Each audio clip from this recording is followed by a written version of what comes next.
Hi, I'm Jay, and today I'm going to tell you what you can do if a certain zone on your in-ground sprinkler system isn't firing. It's not coming up.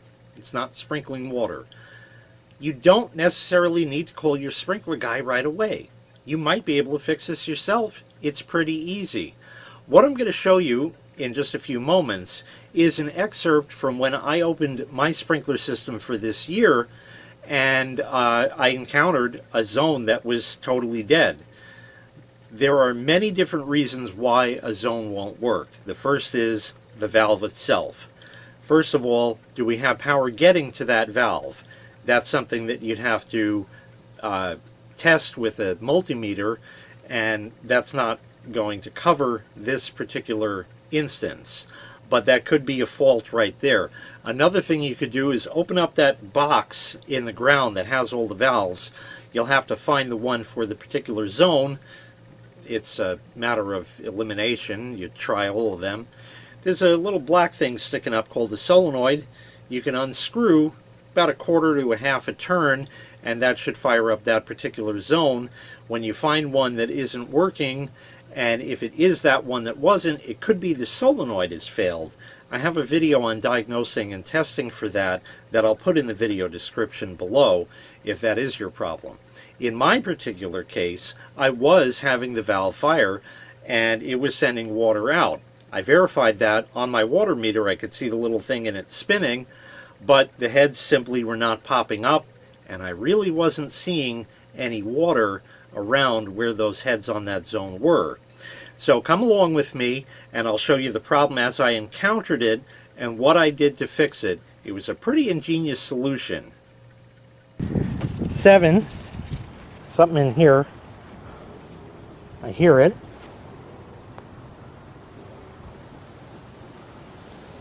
Yeah, 7 should be here against the fence, somewhere in this neck of the woods and over on the side.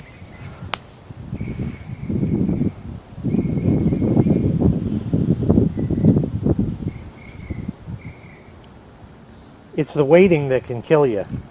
Is it going to go? Yes, it will.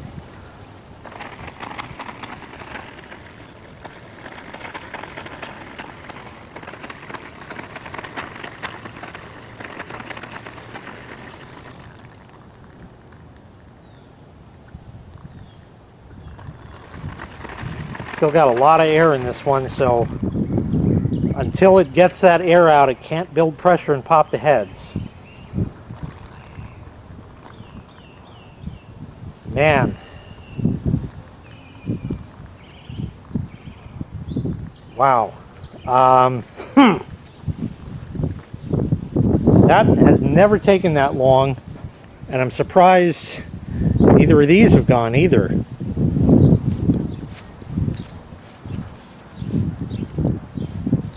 Nor here. That doesn't bode well. Somewhere over here it's got one. Now this particular sprinkler timer has a little red button there. That is a circuit breaker. Now typically what's going to happen if that were to pop, it could occur on any zone anywhere. And when that happens, like for example if it happens on zone 3, zone 1 and 2 will fire, 3 will trip it, and then you get no sprinklers from then on until you reset that. And then when you reset it, you'll get 1 and 2. When it goes to 3, which is the bad zone, it'll pop it again. I had that happen once. I'll leave a link in the video description to that video which I recorded many years ago where I had a solenoid actually short out. But what we're going to do now is turn zone 7 back on. We know that the breaker's not popped because I just turned 5 back on and that worked. You'd see the button popped out. But let's turn 7 on and watch, see if we get water. Okay, we do. Let's watch it for just a moment. It seems to be flowing well. Okay, so now we'll go back outside and just leave this run for a bit. Here are the sprinkler boxes. This is the first place you want to look. because if there's a break in the pipe there, you might see water bubbling out of it. But we don't. That's not good. So I don't know exactly where the lines are run. I think somewhere along these neck of the woods here. They didn't run it through there because I was here when they did the install. So we're looking for pockets of water somewhere.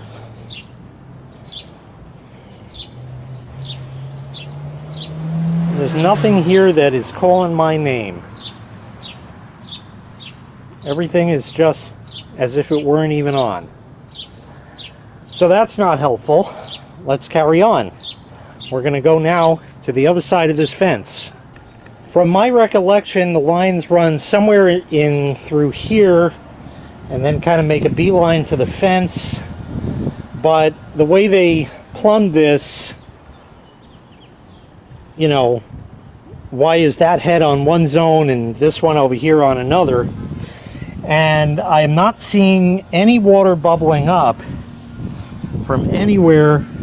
I don't feel anything that is indicative of a broken pipe. So let's carry on.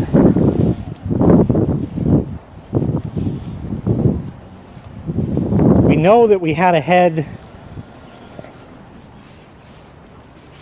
somewhere in here, and I'm not seeing water here either. I know there's one up against the fence here. Not sure exactly where, but somewhere along here. And I'm not seeing water here either. So that's not boding well either.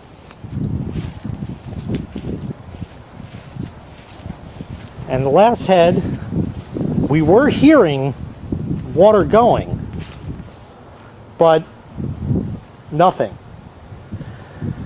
So we're essentially dead in the water. Now, there is a little water here, so I'm going to pick at that with my screwdriver and just see if I can get that to pop up. It is entirely possible that all four of the heads on this zone are stuck, but unlikely. So let me pick around for a minute. Something that is kind of concerning is that water is not gushing out of this, which tends to tell me that there is a pipe problem. So first thing I'm going to do is just feel around. Okay, the head is here, and everything is pretty grown in. Oh, in fact, I feel, here we go. Here we go. So it is possible we just have stuck heads. So let me make sure that's in frame for you. You should be able to see that. We have water flowing. So this doesn't mean the pipe isn't broken. What it means is that there could be a broken pipe, or this head could just be totally stuck. Or we could also have a valve issue. Do you hear that? It's like humming. Push it down.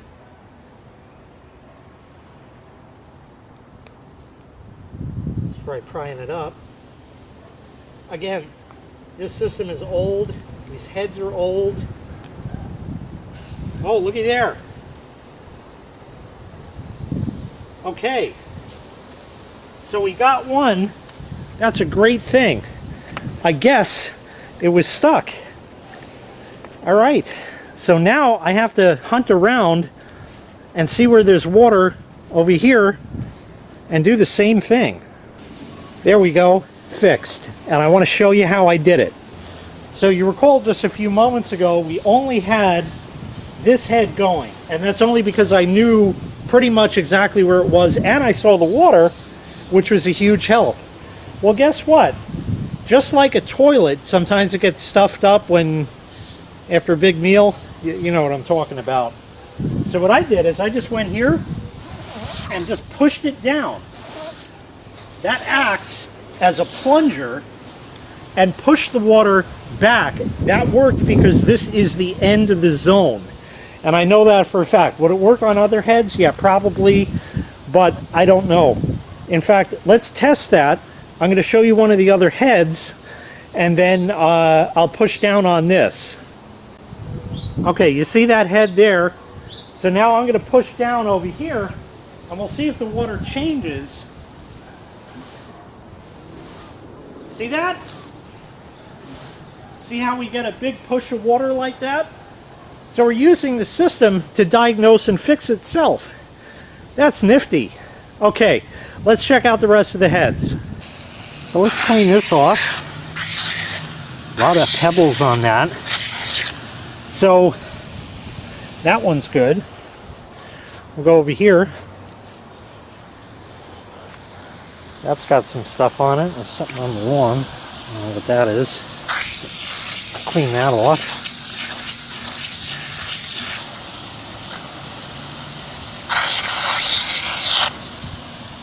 New heads obviously would operate a lot better.